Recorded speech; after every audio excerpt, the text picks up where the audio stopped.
XSFM입니다. I, D, W, K. 내 삶을 돌아보는 시간. 대한민국 치킨전. 야, 쇠를 하나 더 찍었다는 건 고무적이네요. 그래도 그게 거의 8세인데 망고는 팔았거든요. 근데 10세는 나갈 것 같다고. 와. 10세까지는 찍을 것 같다고. 세상에. 10세 찍은 책이야. 진짜, 와. 왜냐면 초판을 3,000권 찍었거든요. 그래서 원래는 10세가 됐는데 그냥 이렇게 초판 한가 그래서 뭐 제 자랑이죠. 결국에 8세. 예, 10세 저자를 제 눈으로 실제로 보는 날이 있다니. 우리가 맨날 이런 10세 이러면서 음악과 함께 시작했습니다. 네.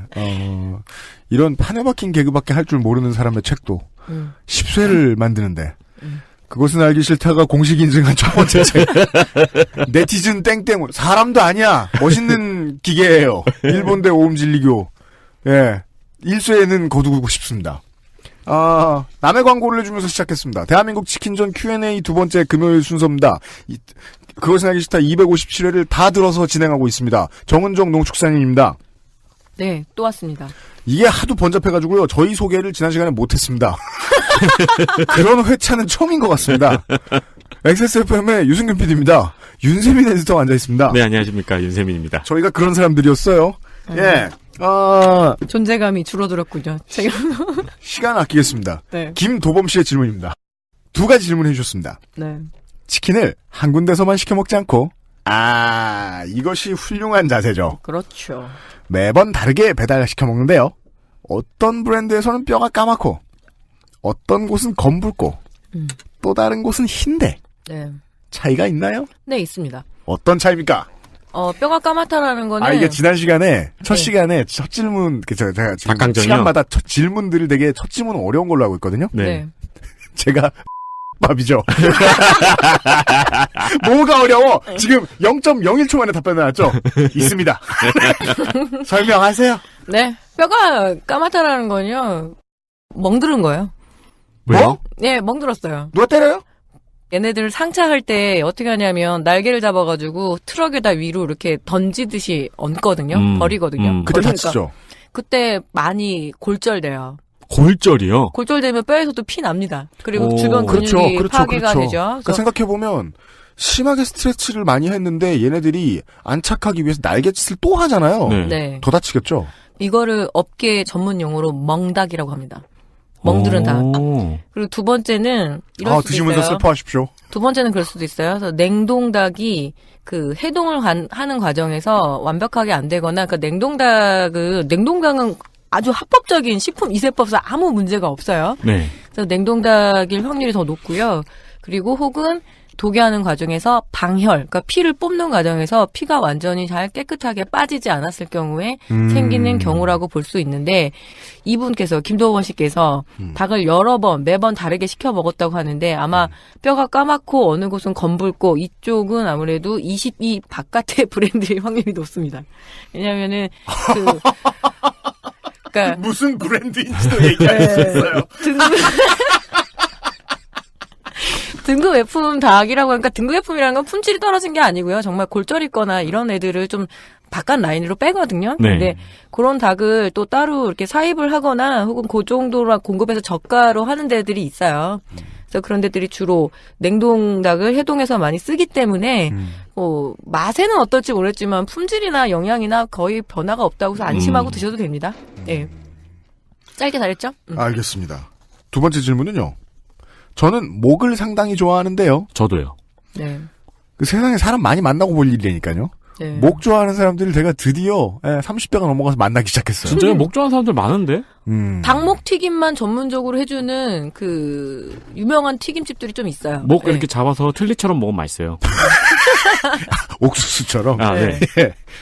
목이 맛있는 집이 정말 잘 튀기는 집이라는데 그것도 신빙성이 있나요? 아니 네. 이건 사실 전문가가 답할 수 있는 분야가 아닌 거 아닙니까? 네, 있습니다. 네, 하세요. 하세요. 나 왜 이렇게 순진해?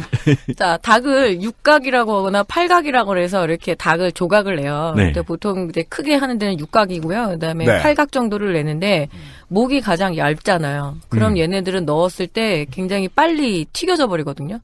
그럼 각 부위 중에서 제일 오래 튀겨야 되는 게 그 다리예요, 의외로. 그래서 닭다리는 중간에 한번 튀겼을 때 빼내가지고 칼집을 한번 더 넣고, 그러니까 가위집을 그거를 뭐냐면 속까지 익히기 위해서 한 번씩 치킨 시켜보면 닭다리에는 한 번 상처를 입어갖고 오거든요. 네네. 딱 잘라는. 근데 목은 가장 빨리 꺼내야 되는 거죠.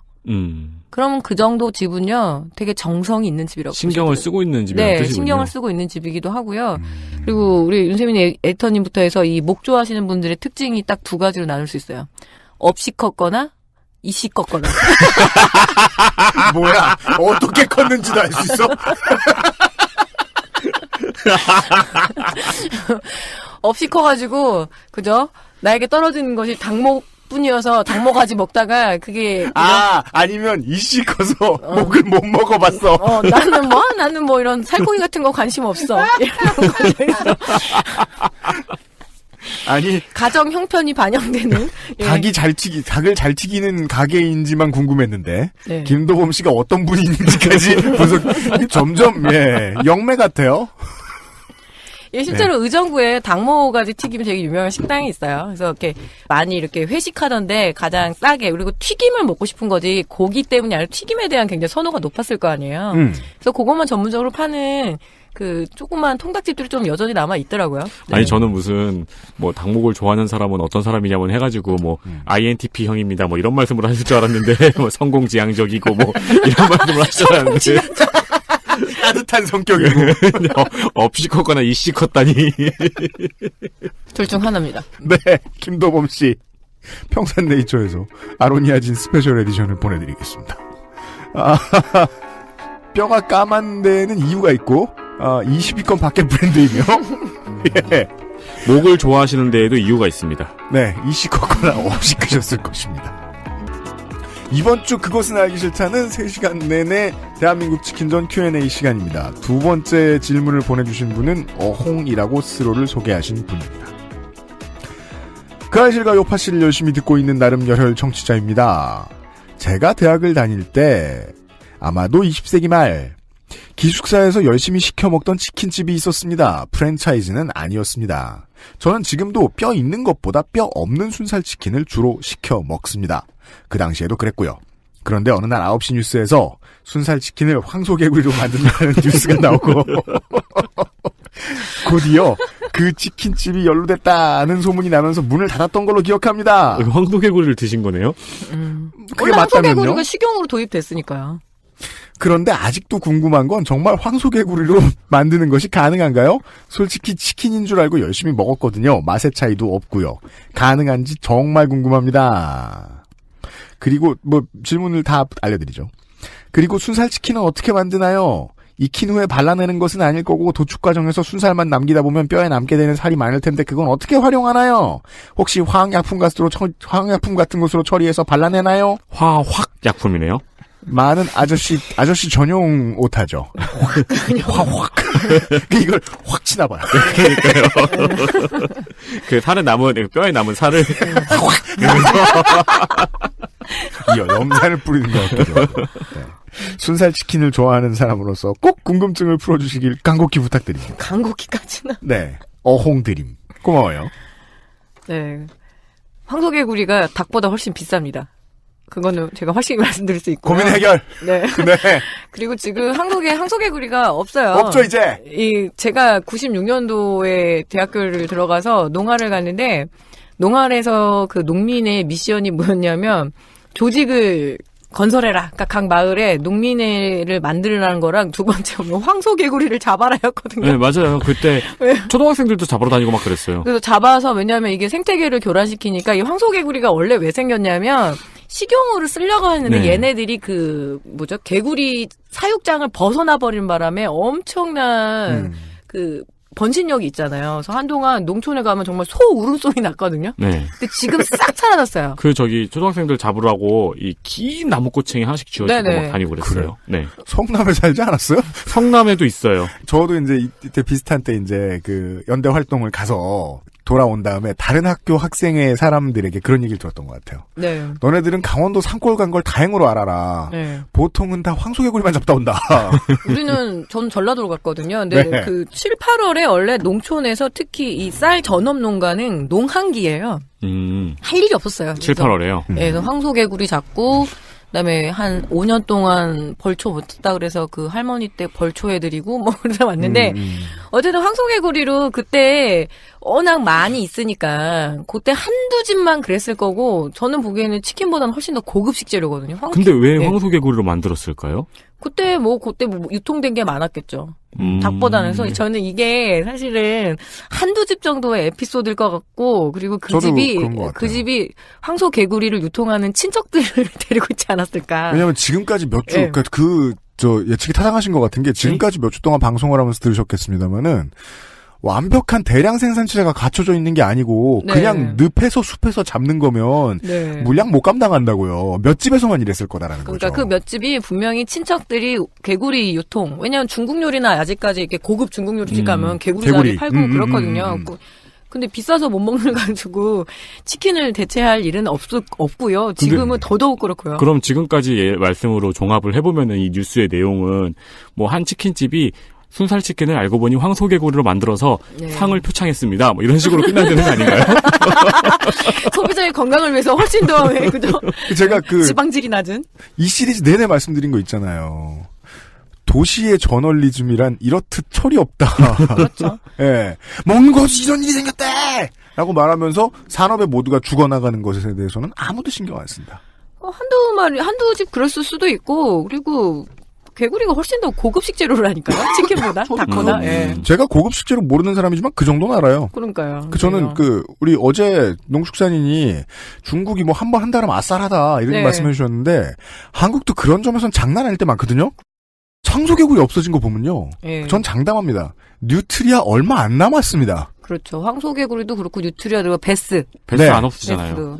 베스는 근데 이제 그냥 토착화된 거니까 이게 외래종들이 토착화된 애들이 있으면 이제는 걔를 외래종이라고 부르기도 좀 그래요. 또 베스는 네. 낚시 인구들의 그 암묵적인 합의 같은 것이 있다는 것 같아요. 얘기를 들어보면. 그게 이제 붕어 낚시 하시는 분하고 베스 낚시 하시는 분하고 다른데 네. 베스 낚시 하시는 분은 베스를 잡은 다음에 다시 놔주시고요. 네. 붕어 낚시 하시는 분들은 베스를 잡아서 죽여버리죠. 그 취미가들은 살려준다니까요. 예. 이게 막 뉴트리아나 황소개구리 정력! 이래가지고 깃발을 흔들면 다 모여들고 그런 상황이 아니다. 예. 사실 외래종이라는 말도 이제는 의미가 없는 거죠. 다 뒤섞이고 먹는 것들도 섞이고 사람이 섞이다 보면은 당연히 생물종들도 그럴 수밖에 없는 거죠. 그래서 토종에 대한 담론도 사실은 많이 고민을 좀 해봐야 되는데 네. 어쨌든 황소개구리는 아닙니다. 그렇습니다. 네. 그리고 순살치킨 어떻게 만드냐고요? 네, 순살을 닭 아까 말씀드렸죠. 발골을 해서 그게 그대로 파우치에다가 이렇게 실링이라고 그래요. 네. 그 공기 쫙 빼가지고 하는 걸 그거를 완전히 벽돌처럼 네모나게 예쁘게 딱 해서 갖고 와서 그렇게 하는데 화학약품 같은 것으로 처리해서 발라내는 가금류가 있긴 있습니다. 그래요? 네, 오리류가 그래요. 오리털 뽑기라는 얘기는 들어보신 적 없으시죠? 닭털 뽑기는 좋지만, 네. 오리털은 그 덕담원 만들 때 뽑잖아요. 네, 근데 그거는 일부 그거고요. 오리털이 그 털 뽑고 난 다음에 또 이렇게 남는 한 층이 있어요. 그래서 그 모근을 제거를 하는데 그때 화학 처리를 많이 하죠. 그러니까 우리가 먹는 훈제오리는 털만 뽑는다고 되는 게 아니거든요. 오리는 물에 떠 있어야 돼서 그런가? 네, 맞아요. 이 털에 기름기가 굉장히 많이 함유를 하고 있거든요. 그래서 그런 처리하는 과정 때문에 오리는 어느 정도의 화학 처리가 용인이 되는 가금류로 제가 알고 있습니다. 알겠습니다. 네. 순살 치킨을 만들어내기 위해서 화학약품을 쓰진 않는다. 네. 알아주셨으면 좋겠습니다. 네. 어홍님, 본인의 그 개인정보를 저희들에게 요구를 드릴 테니까 알려주시면 바카출판사에서 네티즌 땡땡호의 일본대 오음진리교 신간을 보내드리도록 하겠습니다. 그 다음에는요, 그레이스 박이라는 분이요, 옆에 이제 지금 정원정 농축산인도 그렇고 우리 셋이서 지금 짤을 하나 보고 있습니다. 치킨 한 마리를 팔면 치킨집 사장님들에겐 어느 정도 금액이 떨어지는가가 가장 궁금합니다. 자, 산업에 대한 질문이 나왔습니다. 왜냐하면 모두가 아는 것 같고 왠지 신문에도 몇 번 나온 것 같지만 우리가 이 방송에서 정확히 말씀드린 적은 없어요. 네. 예, 그동안 이 질문이 궁금은 했어도 그렇게까지 적극적으로 궁금하진 않았는데 오늘 출근하며 본 짤 한 장이 문의글을 적게 만들었습니다. 그럼 앞으로도 좋은 방송 부탁드리겠습니다. 하고 짤을 첨부해 주셨는데 네. 옆에 보면 이 짤은요. 제가 보기에는 앱 그 식사요 앱 같은데. 네. 이 먹을 거 배달해주는 앱에 그 후기 남기고 후기 남겼는데 대답 똑바로 안 해주면 또 점수 깎이니까 사장님들이 또 그것도 기분 나쁘고 힘든데 한국 CS는 지옥이잖아요. 근데 여기 와서도 답을 해주시는 것 같더라고요. 원래 그 다나와나 이런데 식사료 앱 같은 데서 그 CS 하는데 사장님과 그 손님 간에 말투만 정중하고 엄청나게 가시돋친 대화 있잖아요. 신경전이요. 예, 그거 보는 거 진짜 제대로 우울한 일이죠. 내가 너무 행복하다 싶으면 그거 보면 돼요. 내가 방금 뭐 말이 하나를 피웠어요. 그거 읽으면 돼요. 다시 제정신으로 돌아와요. 네. 보시겠습니다. 한 사람이 이런 후기를 남겼어요. 17년 닭 한 마리 값 900원, 성수기 1200원, 유통과 본사 및 소매점의 조리를 거쳐 소비자에게까지 오면 15,000원에서 19,000원. 세월이 많이 흘렀다. 한 마리에 6, 7,000원 하던 시절이 엊그제 같은데 양념치킨이 변한 것인가 내 입맛이 변한 것인가. 어린 시절 먹던 그 맛은 이제 찾기 너무나도 어렵다. 듣고 있으면 가장 우울한 말 중에 드립 중에 하나죠. 어린 시절 찾던 맛. 지금 먹어봐라. 네. 지금 먹어봐라 뭔 맛인가. 양념도 다르고 닭도 다르다. 기름도 달라졌을 것이다. 그래서 이런 맛이다. 보통. 요즘 기준으로는 보통. 아니 이분은 근데 무슨 그 앱 후기에 수필을 적으셨네요. 근데 무슨 카피라이트 같은 그런 분들이 계세요. 간혹. 예. 예. 사장님이 분노의 댓글 달았어요. 크크크. 웃으면 안 되는데 죄송합니다. 이런 말투죠. 연배가 어찌 되시는지 상당히 궁금합니다. 닭이 900원? 크크크. 성수기 1200원? 크크크. 브라질산 냉동 정육도 키로당 3,200원입니다. 여기에서 지금 고객과 사장님의 해석이 갈렸죠. 고객이 주장하고 싶은 거는 완전 원가고 사장님이 주장하고 싶은 거는 내가 살 때 가격입니다. 예. 이미 사장님이 한번 덤탱이를 쓴 가격. 고객님 어플로 바로 결제하셨죠? 반반 18,000원, 부가세 1,800원, 배달비 3,800원. 매장에서 1.5kg 기준, 박스 600원, 속박스 2장 300원, 반반 치킨 양념 800원, 기름 한 통 38,000원 곱하기 2통, 76,000원으로 80마리, 마리당 950원, 닭 10호 4,600원, 합의 12,850원입니다. 반반 드시면 대략 5,000원 남고요. 사장님이 지금 이걸 알 수 있는 건 고객 정보가 남아있기 때문이죠. 네. 그리고 이거 진짜 빡치신 거네요. 네네네. 거기서 임대료, 전기세, 주방 알바비 한 마리 6,000원은 88올림픽 때도 이 가격이 아니었는데요. 시장에서 닭 튀기면 1,000원 받던 시절에 그 가격이었을 겁니다. 맛은 좀 더 빠르게 배송이 되었다면 좋았을 건데 오늘 어린이 선물 행사로 배송이 지연이 되다 보니 원래 맛을 지키지 못한 듯하여 죄송합니다.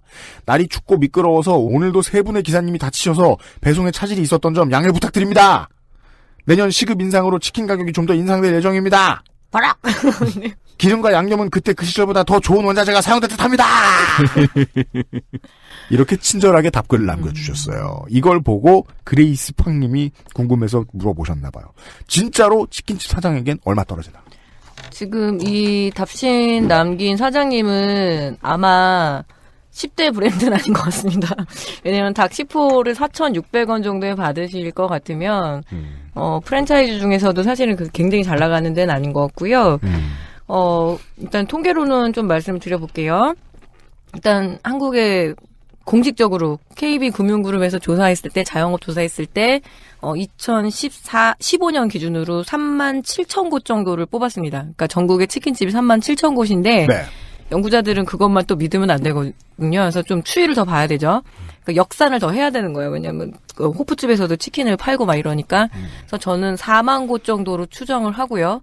그리고 거기에 길거리에서 파는 닭꼬치와 그리고 그 통닭 등등등 합치면 사실은 4만 5천 곳에서 5만 곳 정도로 추정을 해도 무리는 아니에요. 그래서 인구 1,000명당 한 개 정도의 치킨집이 있는데 문제는 지금 평균 판매수를 그 한 치킨집당 하루에 몇 마리를 파냐면 30마리 정도를 판다고 통계가 나와 있습니다. 네. 30마리를 파는데 봐볼까요? 자, 닭이 뭐 지금 산지 가격은 오늘 도매가 1,000원이에요. 중닭, 대닭 다. 1,000원이지만 어쨌든 그 할인 본사를 찍고 도계와 발골 과정을 거쳐서 또 다시 한번 뭐 멕시카나나 BBQ 또 본사를 프랜차이즈 본사를 찍고 사장님한테 실링지로 왔을 때 염지된 닭은 5,300원쯤 돼요. 5,300원. 네, 그래서 4,600원 정도로 받으시면 괜찮은 가격을 받고 계신다라는 느낌이 들어요. 네. 자, 보통 5,000원에서 왔다 갔다 상회를 해요. 그러니까 메이저 브랜드라는 건 뭐냐면 아무래도 닭값이 조금 더 비싸죠. 메이저 프랜차이즈라는 거는. 그 프랜차이즈 이름값 가격이 들어가서 더 비싸지는 그리고 거예요. 프랜차이즈 같은 경우에는 메인 그 할인이라든가 이런 좀 이름 알만한 곳하고 잘 이렇게 손을 잡고 하다 네. 보니까 그리고 닭의 치킨에서 굉장히 중요하게 생각하는 놓치고 있는 게 뭐냐면 핵심 식재료가 식용유예요. 식용유. 네. 80수 정도를 튀기면 기름통을 교체를 해야 돼요. 여기서 지금 지적해 주셨어요, 사장님이. 네. 기름 한 통 38,000원에 2통. 네. 80수, 그러니까 한 통만 부으면 안 되고 2통을 붓는데. 80마리 굽는데 76,000원. 네. 76,000원, 그렇죠. 근데 80수도 사실은 상황에 따라서 되게 다르거든요. 왜냐하면 크리스피나 이런 쪽은 가루가 많이 떨어져가지고 네. 기름이 너무 금방 좀 새카매져요. 타요. 예, 그런 면이 좀 있어요. 그래서 그렇게 되고 치킨무는 왜 안 들어갔을까요? 치킨무. 예, 하나에 400원에서 500원쯤 됩니다. 치킨무 프랜차이즈 같은 경우에 다른데 우리 엄마가 깍두기의 달인이어도 다른 거 쓰면 안 되죠. 당연히 거기서 공급해 주는 거 써야 되고요. 그리고 그 치킨 박스 450원에서 예, 한 500원 사이. 지금 치킨 박스가 600원이라고 하신 거 보니까 아무래도 외부에서 좀 들여오시는 것 같아요. 그리고 소박스라는 거는 뭐냐면 예, 그 유산지 같은 거 있거든요. 파치먼트라고 하는데요. 그 파치먼트 같은 경우에도 한 3-40원은 잡아먹어요. 네. 그리고 거기다 또 뭘 넣어줘야 되냐면 탄산음료를 넣죠. 네. 탄산음료는 주류 대출이 있을 경우와 없을 경우가 좀 달라지긴 하지만 아, 그렇군요. 예, 500원에서 한 700원 사이. 그죠? 너무 좋아요. 스튜디오 오면 막 깡통 따먹을 수 있어서. 이거 우리 방송에서 처음 나간 것 같네요. 예. 네, 우리 냉장고 하나 있다고. 그리고 결정적으로 또 뭐가 있냐면 거기다가 후라이드를 시켜도 양념 소스를 조금 넣어줘야 됩니다. 맞습니다. 네, 맞습니다. 그게 얼마예요? 그게 양념 소스가 KFC 갔더니 하나에 400원쯤 되더라고요. 네. 근데 물론 이제 대량에서 조금씩 공급할 때 나누는 공급가는. 거니까 그렇게는 안 하겠지만 그리고 냅킨도 넣어줘야 되죠. 그리고 거기다가 와리바시도 넣어줘야 되죠. 젓가락이요? 네. 나무 젓가락이요? 와, 그리고 들어본 지 20년은 된 말이야. 우리 할머니 살아계실 때. 삐루 와리바시. 그렇게 소독저. 소독저가 그래요! 네! 맞아요! 위생소독저. 네, 네. 위생소독저 들어가야 되죠. 냅킨 들어가야 되죠. 그리고 결정적으로 뭐다? 한국의 치킨은 배달입니다. 분명히 제가 2014년에 책을 쓸 때는 그래도 한 마리 팔아가지고 4,000-5,000원 남기신다고 그랬거든요. 근데 어느 순간에 배달 어플이라는 새로운 신흥 강자가 들어오면서 전국적으로 평균을 내봤을 때 한 마리의 치킨을 팔았을 때 사장님들이 임대비 빼고 이것저것 빼서 한 마리당 마진율이 2,500원에서 3,000원. 와, 확실히 앱이 나오고 나서 네, 마진율이 줄었어요. 줄은 거예요? 많이 줄었어요. 이게 가장 중요한 지표네요. 그렇죠. 그러니까 여기서 저죠 앱으로 시키셨죠? 이러면서 하는 그쵸, 거죠. 그게 지금 예. 되게 싫은 거죠. 예, 그래서 2,500원에서 3,000원인데 실제로 저가 경쟁에 빠져있는 20위권 바깥 브랜드는 한 마리 팔아서 2,000원 이하일 거라는 게 예, 추정입니다. 그러면 두 마리 치킨 집들이 정말 왜 길거리 가다 보면 도저히 나올 수 없는 가격이잖아요. 네. 그래서 이번에 최저임금 상승 그것 때문에 어떻게 반영할 것인가 해서 벌써부터 좀 메인 브랜드에서는 치킨무하고 소스하고 탄산음료는 제공하지 않는 걸로. 그러니까 따로 돈을 지급해서 사서 먹는 걸로. 아마 근데 그렇게 몇 달 해보면 그동안 우리가 이게 당연히 풀 패키지로 오는 것들이 가격에 다 반영이 되는구나. 그런 게 알 수 있는 거죠. 그렇죠. 배달이 핵심이다, 배달. 치킨의 원가에서 가장 많이 차지하는 게 배달. 오토바이 굴려야 되죠. 여기 지금 그리고 사람 사장님이란 써야 분이 되죠. 남겨놓은 예. 댓글에 보면 배달비 3,800원, 매장에서 1.5kg의 기준이라고 말씀하셨어요. 네, 그래서 그런 부분들이 있는 거죠. 분노하실만 하네요. 한 25% 정도요. 18,000원의 가격이라고 하면 20%가 됩니다. 예.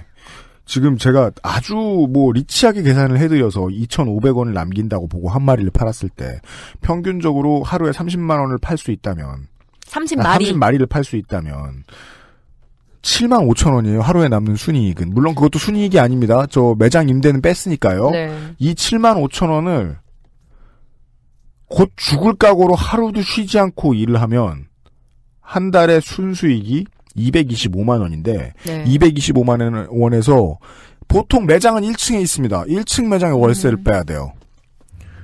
그럼 이 돈을 남기기 225만 위해서 원에서 1층 매장 월세를 어떻게 빼요? 이 돈을 못 남기는구나. 남기거나 못 남기거나 하기 위해서 왜 일을 그렇게 열심히 해야 되죠? 자기 착취를 하지 않으면 버틸 수 없는 구조가 나오기 때문에 24시간 영업을 하든, 그러니까 그래서 사람을 자르고 부부들이 버티다가 혼자 버티다가 결국에는 가게를 그 권리금이라도 좀 챙기려고 하다 보니까 버티는 거죠. 이거를 정확하게 말씀드리면 또 뭐 KB금융그룹에서 얘기를 했죠. 지금 자영업자들이 요식업으로 상징되는 이 자영업자들이 갖고 있는 가계빚 대출 규모가 550조예요. 누적된 게. 한국에서 듣는 돈 단위들 중에 제일 커 보이는데요? 네. 상상도 잘 안 가시죠. 저도 550조. 상상을 할 필요도 없을 것 같아요. 우리나라가 아마 1년 예산이 제가 알기로는 400조 정도. 네, 3,400조입니다. 네, 근데 그게 누적이 돼 있는 상태인 거죠. 그러면 그분들이 신용카드 빚으로 끌어안고 있기도 하고요. 거기에 또 집계 안 되는 보증금들이 쫙 쌓였을 그렇죠. 거 아니에요. 그래서 늘 얘기하지만 개점 휴업을 해놓으면 그나마 권리금도 챙길 수 없고 빚잔치가 무섭기 때문에 버티는 거고, 물론 여기에는 잘 되는 집은 하루에 막 100마리도 팔고 그렇지만 평균을 내보면 30마리 정도. 말씀하신 30마리라는 평균은 이렇게 번화가에 있는 큰 네. 치킨집이라기보다는 동네에서 배달하는 치킨집의 수치가 그 정도 모든 된다고. 모든 걸 다 통틀어서. 그래서 전국 평균을 내보면 30여 마리 정도의 판매율이라고 하니까요. 예. 네. 그럼 그보다 나쁜 집들이 있다는 뜻입니다. 그렇죠. 수익만 놓고 보면 삶의 질로 따지면 그 개사에 있는 닭들만큼이나 서로 힘든 것 쥐어짜고 있는 같습니다. 거죠. 네. 그레이스 박님, 답이 됐길 바랍니다. 평산네이처에서 아로니아진 스페셜 에디션을 보내드리도록 하지요. 대한민국 치킨전 Q&A 시간, 정은정 농축산인과 함께하고 있습니다. 그것은 알기 싫다 257회 금요일 순서입니다. 오늘의 네 번째 질문입니다. 이분도 사실상 익명이군요. 전기구이에 대한 얘기입니다. 이것도 네, 순진하게 답이 있을까요? 이런 말은 붙이지 않겠습니다. 전기구이 통닭을 참 좋아하는데 영양센터 말고는 이제는 트럭에서만 판매하는 것 같더군요. 네. 어디 있겠지만 우리가 찾기엔 너무 많이 짱 박혀있죠. 가산 디지털 단지 역에 있습니다. 맛있어요. 이렇게 잘 아는 그 지리에 밝은 사람에게 물어보면 가끔 들어요. 가격 차이가 왜 이렇게 많이 나는 걸까요? 두 개 통닭이 서로 뭐가 다른지 궁금하네요. 잘 듣고 있습니다. 고맙습니다. 전기구이 통닭 돌아다니면서 트럭에서 보면은 뭐 3마리 10,000원. 네. 뭐 이러고 저도 집에 가는 길에 이제 동네 통닭집이 하나 있거든요. 오구 통닭이라고. 거기는 현금이면은 그 통째로 튀긴 통닭 있잖아요. 그거 5,500원이거든요. 그 영양센터 같은 경우에는요, 마니커 닭 써요. 마니커 생닭. 그러니까 마니커 회사하고 오랫동안 파트너십을 유지를 하고 있고요. 그리고 영양센터 가게 되면 거기 뜻으로 온 게 아니라 뭐죠? 추억으로 많이 먹는 거죠. 예전에 막 삼이자씨 치킨의 뜻을 두고 와서 먹을 수도 있겠지만 아주 그냥 60년대 70년대 그럴 때 연예인들도 막 집 차리기도 그랬어요. 삼이자씨 어머니가 아마 이 집 두 번째 시간에 말씀드렸죠. 치킨은 매우 고급스러운 음식이었다고요. 근데 트럭에서만 지금 판매하는 이유는 뭐냐면 이 전기구이 통닭이라는 게 로스트 치킨인데 시간이 걸려요. 그러니까 식용유 등장하면서 또 갑자기 다 사라지는 닭이잖아요. 왜냐하면 이제 기름에 튀겨버리면 되는데 전기에다가 계속 굽고 있느니 튀기는 방법을 선택하는데 트럭에서는 사실 튀기는 게 쉽지는 않고요. 이게 왜 그렇게 싸냐면 그거 많이 보셨을 거예요. 전광판에 하림 닭이라고. 전기구이, 우리는 전기구이 비록 트럭 장사긴 하지만 닭은 할인해서 씁니다. 근데 그 뒷말이 빠졌겠죠. 하지만 등급 F의 냉동닭일 확률이 되게 높죠. 예. 재료 원가. 예, 재료 원가. 그리고 그 닭이요, 튀기는 게 아니라 통째로 구우려면 너무 크면 너무 한참 걸려요. 겉이 다 타버려요. 그래서 사실은 3개용 닭만 해요. 등급 F 되게 애매한 게, 3개 닭 같은 경우는 6호 정도 되면 되거든요. 네. 근데 7호짜리 이런 애들이 좀 애매해요. 난 당연히 10호로 키우려고 했는데 얘네가 몸에 문제가 있어서 7호 정도밖에 안 되고 이러면 그게 등급 F으로 빠지거든요. 그리고 그러면 그건 원래는 사료로 가야 돼요, 사료로. 통사료로 가야 돼요. 근데 그것들이 유통되는. 사료로 갈 정도면 되게 싸겠네요. 그렇죠. 그리고 사료 육가공 업체에서 원래는 그거를 냉동을 해가지고 사료 업체에다가 보내버려야 되는데 여기서 동물농장에서 왜 한 번씩 호랑이한테 닭 주잖아요. 근데 그거 되게 좋은 생닭 주는 거 아니거든요? 닭 던져주잖아요. 왜? 등급 F는 줘도 되잖아요. 그러니까, 그래서 그렇게 빠져나와서 많이 꽤 걸려요. 근데 기본적으로 그 가격을 유지하려면 프레시 닭이 아니라 냉동닭을 쓰고요. 그리고 등급, 그러니까 6호 닭도 아니고 10호 닭도 아니고 8호 닭도 아닌 시중에서 가장 좀 인기 없는 크기죠. 그래서 그거를 쓰기도 하고요. 두 가지 얘기를 할 수 있겠군요. 퀄리티 면에서는 아무 문제 없어요. 냉동이 오래됐다는 점을 약간 꺼림칙하게 생각할 수는 네. 있지만 결국은 요즘 사회가 가장 좋아하는 등급에 맞지 않다라는 문제가 맞아요. 가장 그 문제예요. 크게 적용됐던 거라서 등급이랑 먹는 거랑 상관없다고 생각할 수 있으신 분들이라면 상관없을 수 있겠다. 제가 이걸 한번 증명해 보려고 몇 군데를 들러서 사다가 뼈를 다 부러뜨려 봤거든요. 네. 근데 뼈가 100% 다 까매요. 그러면 냉동닭이라는 확률이 높고, 그리고 아까 말씀드렸죠? 멍닭들이라든가 수입산을 쓸 필요 없어요. 수입산은 이렇게 통째로 들어오는 냉동닭보다는 사실은 순살, 그러니까 정육 단계에서 많이 들어오기 때문에 그게 더 선호도가 높거든요. 네. 그래서 그렇게 가격 차이가 납니다. 네. 아, 맞아요. 그래서 저도 이분이 해주신 질문 궁금했던 것 같아요. 네. 저 닭은 어디서 올까? 그러니까 기본적인 질문은 그건 거죠. 원가 차이가 꽤 되는 것 같다. 네. 네. 네. 하고 그리고 동시에 요즘은 전기구이 하는 데에서 닭도 하는데요. 삼겹살도 하거든요. 예, 맞아요.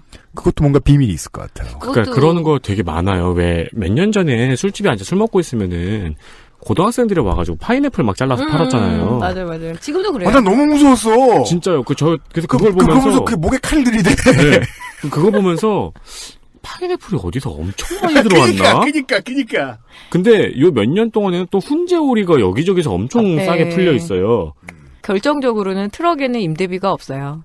그리고 1인 기업이잖아요. 인건비가 그렇죠. 안 나가요. 근데 자기 그렇죠. 착취만 있으면 뿐이죠. 기계는 비싸 보이더라고요. 그 트럭 전기구이 통닭 시장 인수 받으실 분 하는데 트럭하고 해서 그 풀 패키지가 600만 원밖에 안 돼요. 아, 그래요? 네. 그러니까 뭐 부도심이나 뭐 아파트촌 이런 데 있는 그 자동차 덴트 해주는 곳이나 네. 뭐 썬팅 세로 해주거나 칠 세로 해주는 곳 거기에서의 가격과 우리가 그 국도변에서 만날 수 있는 바로 펴드립니다 10분 네. 그 가격이 왜 이렇게 차이가 나냐라고 물어보시면 네. 이런 답변을 드릴 수 있죠. 그래서 전기구이 통닭 트럭 자체를 거래하는 시장들도 있어요. 그렇겠죠. 중고거래 시장. 그럼요. 예, 그래서 늘 우리가 말씀드리지만 먹는 건 치킨 한 마리는 치킨 한 마리가 아니라니까요. 사람의 피와 땀이 들어간다니까요. 그리고 그 임대비라는 살인적인 부동산이 가격이 반영돼 있는데 그러면 전기구이 통닭집들은 되게 신고 많이 당해요. 그러니까 그렇죠. 책에도 한번 써긴 했는데 이미 치킨집들이 많아서 죽겠는데 그 앞에서 치고 빠지고 파는 그 전기구이 통닭집이 너무 얄미워가지고 제일 많이 단속되는 존재이기도 해요. 치킨집 사장님이 네. 바로바로 신고하는구나. 과일 행상 같은 건 좀 용납을 하는데 이 전기구이 통닭은 용서를 못 하는 거예요. 야, 나도 지금 오늘 개점 휴업인데 오늘 빵콜이라고 그러거든요. 콜 아직 안 떨어졌는데 니네가 여기서 앞에서 그렇게 싸게 팔면 어떡하냐 해서 신고 많이 당해요. 그래서 한번 여쭤봤거든요. 근데 파는 거에 반은 벌금이라고 얘기하더라고요. 벌금 많이 진짜요? 내시라고. 예. 진정한 무한 경쟁이군요. 네. 알겠습니다. 이거야말로 확실한 답변이 됐던 것 같습니다. 바깥 출판사에서 1번대 오음진리교 신간을 보내드리도록 하겠습니다. 이분께. 다시 메일을 보내드릴 테니까는요, 답장으로 주소와 전화번호 정도를 적어주셔야 택배가 갑니다. 이름 안 쓰면 종종 택배 안 갑니다. 자, 그리고 최원준 씨가요, 처음에 그 알실을 들었을 때는 재밌는 방송이었어요. 자극적이기도 했고요. 그 알실이 첫 번째 팟캐스트라 제 입맛이 싱거웠던 탓도 있었겠지요. 아니에요. 옛날에 저 욕도 많이 하고요. 지금보다 되게 성격도 멋있었어요. 지금처럼 눈치 많이 보고 세파에 쩔어가지고 이렇게 바람 불면 이리로 눕고 이러지 않았어요. 멋있었대. 그리우신가 봐요. 그땐 누가 인정해? 근데 그땐 고민이 적었거든. 원래 일 처음 할 때 제일 잘하잖아요. 네. 저는 전직하고 처음이었잖아, 방송이. 지금 또 광고주들도 있고 눈치 볼 거 많으시죠? 그럼요. 예. 아니에요. 그러시면 안 돼요. 광고주들은 제 눈치 너무 많이 보기 때문에 광고주들은 듣고서 되게 화가 나실 거야. 광고주 눈치는 아직까지. 아무튼. 한 번에 큰 개편이 있고 나서는 방송을 듣다 울컥하는 일이 많아졌습니다. 사울 알린스키 이야기, 박영선 보좌관님의 어린이집 이야기, 그리고 아베 사부로 변호사 이야기가 와닿았습니다. 그런데 이번 제빵사 이야기를 듣고 든 생각은 이 이야기의 프리퀄이었네 였습니다.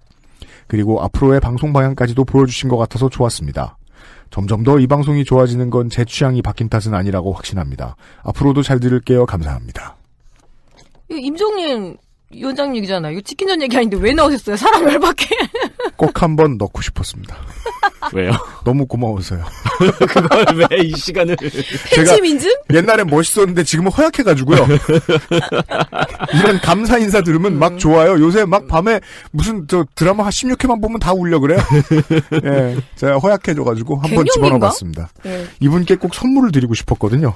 헐. 박하출판사에서 일본대 오음진리교 네티즌 땡땡호의 책을 보내드리겠습니다. 아, 선물을 드리고 싶어서 일부러 이 치킨전 질문에 이걸 넣은 거예요? 치킨전에 대한 질문도 아니네, 이거는. 알았어요. 저기네, 임종린 위원장님 찬양가네. 대신 다음 질문은 만족하실 거예요. 왜냐? 네. 이분은 지금쯤은 훈련병일 거예요. 네. 예, 입대를 하면서 입대 기념으로 질문을 하고 가셨습니다. 이것을 전문 용어로 팥병이라고 하는데요. 네. 근데 그 알실 팥병 1호입니다. 여기선 팥병이라 부르면 안 되잖아요. 그럼 뭐라 그래야 돼? 그 알병이에요? 그 알병 좋다. 이상하잖아. 치킨병 있는데, 진짜로. 아, 그럼요. 부대. 저도, 치킨 되겠다. 예, 저도 치킨병하고 친해지는 게 되게 중요했거든요. 치킨집이 치킨병도 활성화돼 있고, 있는 곳에. 요새는 철원 이런 데는 붕어빵병도 있어요. 붕어빵을 굽는 거예요. 근데 이분은 군의관이신 것 같아요. 아, 그래요? 네. 보실까요? 친하게 지내고 싶어요. 제목은 왜 KFC는 제목부터가 정말 궁금하신 것 같아요. 왜 KFC는 어째서? 이건 비슷한 말로는 왜 때문에 가야죠. 네. 왜 KFC는 어째서 한국화를 진행하지 않았을까요? 여러 수많은 이게 그 감정 과잉이세요 이분이. 이분이 두 번씩 드시네요. 여러 수많은 완전 참신해. 많은 여러분 이러면은 분신들 같잖아. 사랑하고 애정하는 여러분.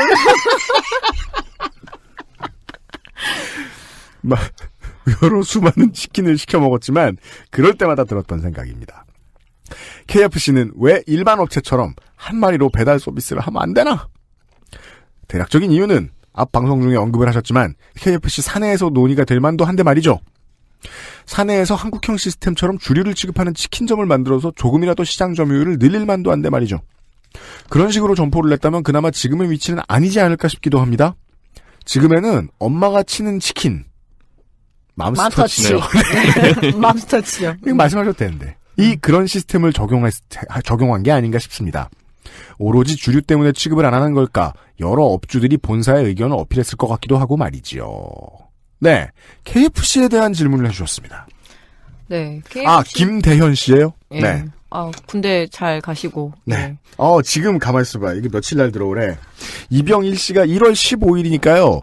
우리 지금 여기 앉아있는 사람들 기준으로요. 입소대대를 넘어가서 지금, 훈련소 1주차가 끝났어요.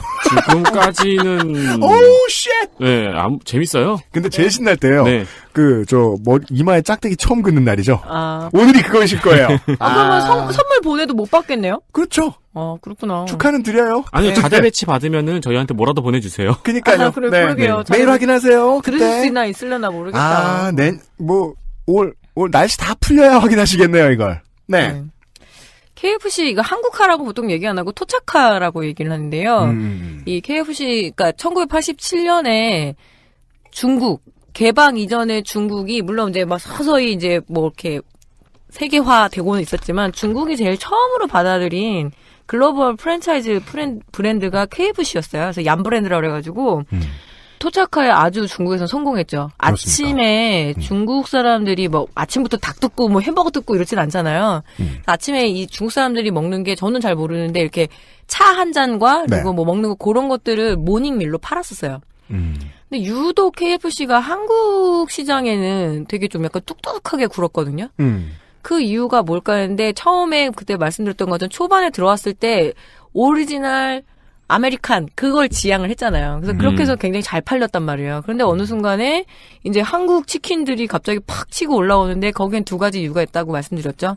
IMF와 그리고 양념치킨의 그 파고를 못 넘겼다. 아주 자세히 설명해 주셨어요. 예, 근데 한국화에 그렇게 크게 관심이 없었는데 그 다음부터는 하려고 했을 때 많이 놓쳤어요. 그러니까 지금 한국화의 가장 중요한 양념 소스를 따로 팔기는 하거든요. 네.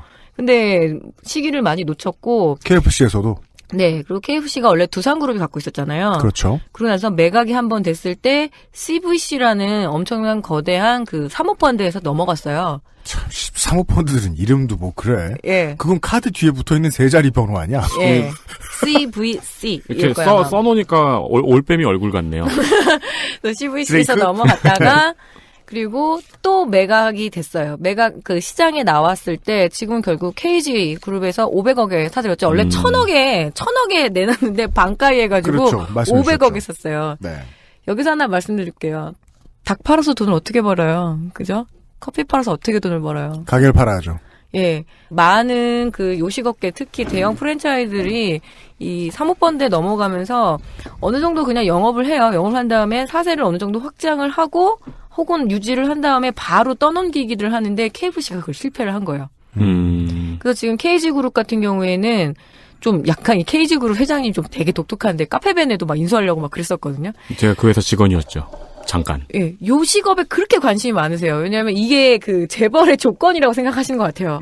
내가 이 대기업 재벌이 되려면 먹거리에도 좀 진출해야 된다. 그래서 유독 좀 관심이 많았어요. 세상 돈이 많은 모든 사람들은 자기 경제 규모에 맞는 아이템을 찾죠. 네, 그래서 뭐 그리고 KFC뿐만 아니라 KG가 왜 페이 그 온라인 페이 있잖아요. 네. 그 네. 온라인 결제 그 시스템에 포스 기계 만드는 걸 좀 많이 벌거든요. 맞습니다.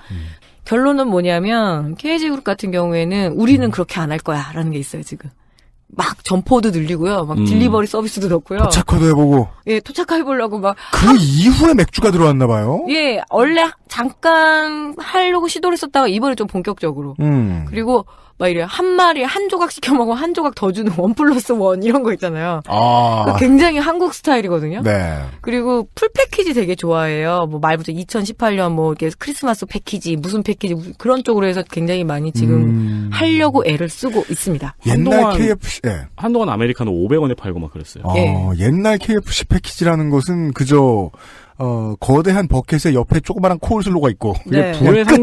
부의 상징이었잖아요. 네. 그러니까 90년대 후반 2000년대 초반 그 사대주의 마케팅을 잊지 못해서 지금이 온 것 같기도 하네요. 네, 그래서 의심하지 말아달라고 KG그룹에서 지금 계속 우리는 정말 더 매장 늘릴 거고 메뉴 개발할 거고 사람 더 쓸 거고 열심히 배달할 거고 많이 팔 거야 이런 게 있는데 지켜봐야겠죠. 그거는 또 어디에 넘어갈지. 네.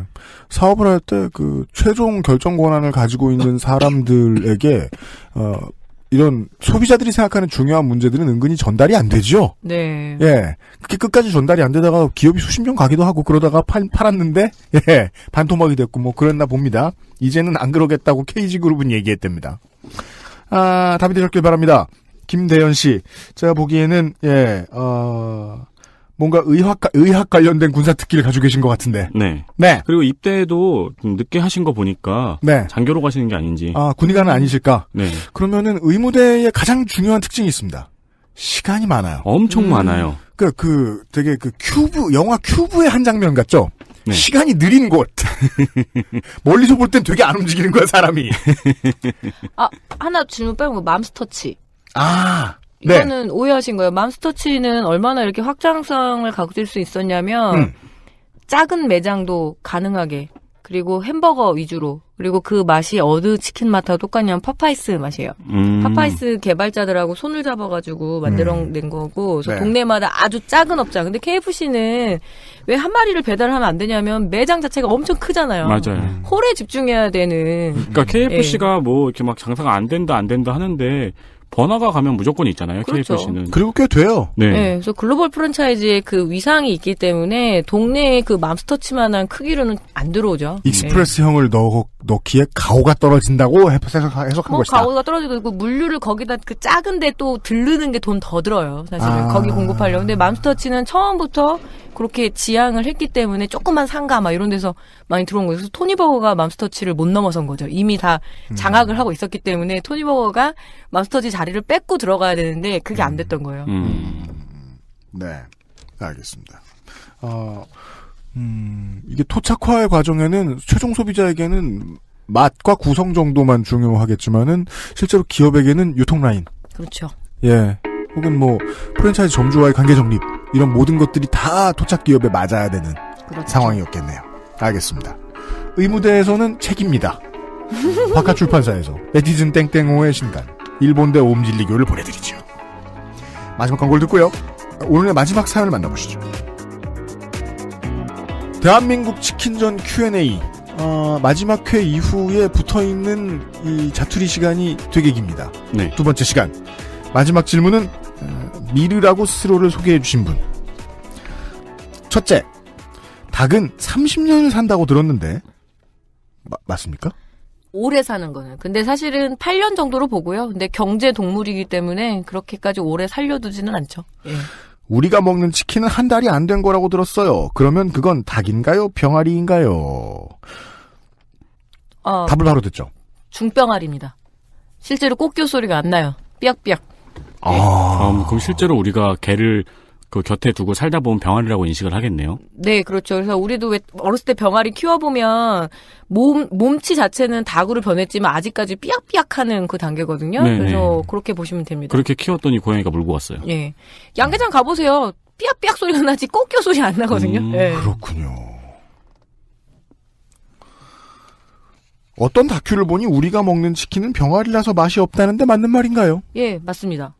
국물을 낼 때 국물은 어디서 나오냐면 치킨 스톡이나 이런 건 뼈에서 나오거든요. 그래서 네. 사골하고 고기하고 우려냈을 때 사골은 오랫동안 구우면 맛있는 맛이 나오잖아요. 근데 얘네들이 뼈가 너무 말랑말랑해. 애기 뼈예요. 그래서 아무리 삶아도 맛있는 맛도 안 나고 살도 아직 조직이 치밀하지 않은 거죠. 그렇다 보니까 어떻게 더 많은 양념을 써야 되는 게 현대의 그 닭 요리의 특징이라고 보시면 됩니다. 뼈가 실제로 이제 잡았을 때의 네. 이제 뼈를 만져보면 부들부들하다? 그렇죠. 그러니까 거기는 골밀도가 치밀하지 않기 때문에 아무리 끓여도 맛있는 닭 육수가 나오지 않아요. 보통 육수는 노게로 내잖아요. 그렇죠. 그게 반려동물에게 그냥 저생닭을 먹이라고 권고하는 이유인 건가요? 그렇죠. 큰 개들은 뼈를 먹어도 소화를 잘하니까? 예, 큰 개들은 그냥 큰 닭 하나씩 던져주더라고요, 생닭을. 그리고 살코기 자체도 너무 야들야들한 거예요. 조직이 치밀하지 않으니까 쫄깃쫄깃한 맛이 안 나는 거죠. 그러니까 원래 닭이 아니고 개지. 예. 개한테 닭뼈 주면 안 된다는 건 약간 상식 아닌가요? 근데 그건 익힌 거 기준이고. 큰 개들 요새는 되게 리트리버 이런 거 큰 게 있잖아요. 생닭은 먹이면 잘 먹는다고. 네, 생닭을 간식으로 주더라고요. 보니까. 어느 야들야들하니까요. 예. 네. 생각해보니 그 기준으로 보면 닭을 먹어본 적이 없네요. 저도 아주 오래전에 먹어봤던 거라고 볼 수 있죠. 우리가 정말. 중병아리를 먹는다. 네. 그럼 우리가 닭이라는 거는 저기 산속에 있는 백숙집 같은 데 가면은 네네네. 이 머리보다 더 큰 닭 있잖아요. 걔네들이 보통 토종닭인 줄 알고 계시죠? 예, 근데 크게 키운 닭. 예. 조직이 좀 질기잖아요. 네. 첫째라고 말씀하셨지만 질문은 3개가 들어있었습니다. 네. 둘째, 삼계탕의 개는 닭이란 뜻이던데요. 삼계탕집에 쓰는 건 닭인가요?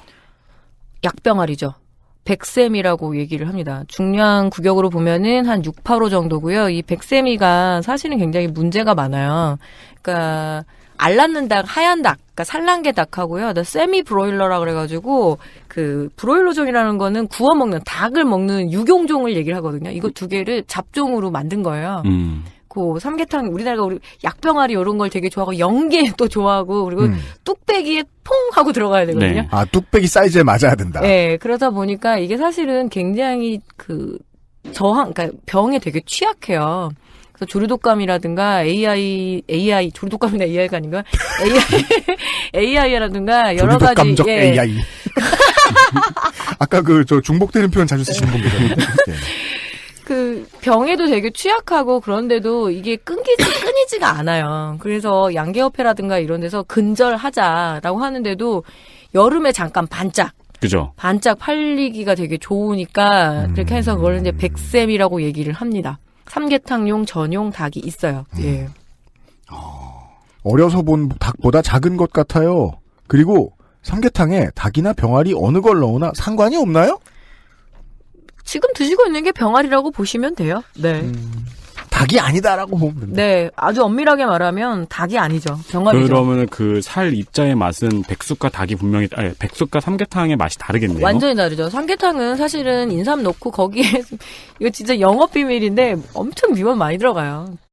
그걸 아무리 끓여도 그 육수의 맛이 나지 않아요. 우리 맨날 얘기하는 유명한 짤 있잖아요. 정성이 들어가면 조미료는 필요 없다. 말하는데 뒤에 미원 3kg. 치킨 스톡이라 그래서 스톡도 많이 넣고 치킨 스톡. 예. 예, 진짜 제대로 하는 삼계탕집은 뭐냐면 그런 폐게 같은 거 있죠. 그걸로 육수를 따로 내 가지고 하는 거고 요 삼계탕에 들어간 요 병아리는 그 병아리 맛으로 먹는 거죠. 근데 그 삼계탕용 닭이 삼계탕으로만 다 쓰이지 않고 아까 말씀드린 7호닭, 6호닭 그 사이인데 6호닭이 삼계탕용으로 쓰고 나머지가 어디에 쓰이냐면 그 기억나실 거예요. 제가 말씀드린 그 엠보치킨. 엠보치킨. 엠보치킨 보드람이나 이런 데 가보시면 보드람 치킨뱅이 둘둘 이런 데 가보시면 좀 물반죽. 아니지 그거는 그럼 민무늬 치킨. 예. 공부는 확실히 복습해야 돼. 윤세민이야. 왜 예. 거기 가보면 특이하실 거예요. 한 마리를 시키면 닭다리가 3개 나올 겁니다. 보드람 치킨. 왜입니까? 왜 때문이죠? 3개용 닭을 쓰기 때문이죠. 아. 그러니까 한 마리를 시키는데 중량이 안 되니까 한 마리 반을 줘요. 작아서. 네. 그래서 나중에 보드람이나 이런 데 가셔가지고 시켰는데 닭다리가 3개가 아니면 항의하셔도 돼요. 심지어요. 그러니까 거기가 한 마리 반을 줘야 되는 거예요. 그래서 닭다리가 3개예요. 내가 예뻐가지고 3개를 주시는 게 아니라 그게 3개용 라인이에요. 네. 그러니까 그러면 두 가지로 해석할 수 있는 것이다. 네. 내가 미워서 2개만 줬거나, 네. 아니면 여기에 갑자기 수급 이상이 생겨서 3개용 닭이 아닌 걸 썼거나, 실수로. 뭐 10호 뭐 이런 거 썼거나. 네, 맞아요. 그리고 이게 그 삼계탕용 다 우리나라 사람들이 워낙 닭다리 좋아한다 그랬잖아요. 그래서 이 백세미가 무슨 특징이냐면 장각이에요, 장각. 닭다리가 좀 길어요. 그래서 손으로 들고 닭다리가 길다. 예. 지금 우리가 먹는 치킨용닭 육개닭은 짧고 통통하거든요. 네. 그리고 가슴살 위주로 원래 그 육종이 됐어요. 왜냐면 가슴살이 도체량에서 가장 많은 무게를 차지하기 때문에 그리고 미국이나 유럽에서 선호하는 부위이기도 하고. 가슴 장사 워낙 잘 되니까 가슴살 네네. 그래서 장사가. 가슴살 예. 쪽으로 한 거고 다만 백세미는 우리나라가 다 그 다리에 대한 선호도가 높으니까 장각이라고 그래서 좀 닭다리가 길어요. 그래서 그거를 많이 토종닭이라고 착각들을 하세요. 네. 예. 답변이 되셨기를 바랍니다. 우리가 먹는 치킨은 주로 명명상으로는 일반적으로 닭이라 부르지 않는 것들이 거의 다다. 네. 그렇죠. 예. KFC는 앞으로 잘한다 그랬다. 네. 네. 네. 지켜보겠다라는 겁니다. 네. 영양센터는 이런저런 돈 들어갈 때가 많고, 네. 전기구이 통닭의 트럭은 우리가 이제 동물원에서 만날 수 있는 큰 고양이들이 먹는 그것과 네. 비슷한 것. 네.